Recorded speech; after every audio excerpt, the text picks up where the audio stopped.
صورکم ولا الی اموالکم، اللہ نہ تمہارے مال دیکھتا ہے،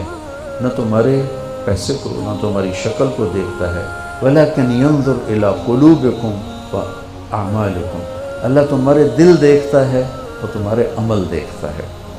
تو ارشاد فرمایا اگر تیرا دل قرآن میں نہیں لگتا،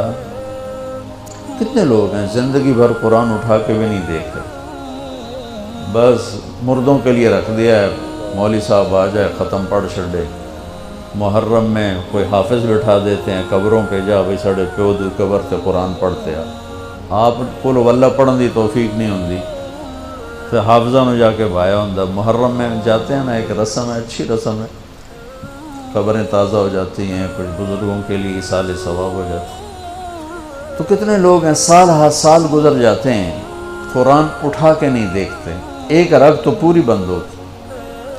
اللہ کی یاد کی مجالس میں نہیں جاتے، دوسری رگ پوری بند ہو،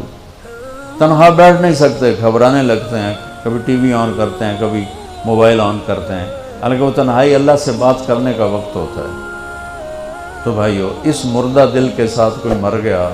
تو موت بڑی خوفناک چیز، موت سے خوفناک کوئی چیز نہیں ہے۔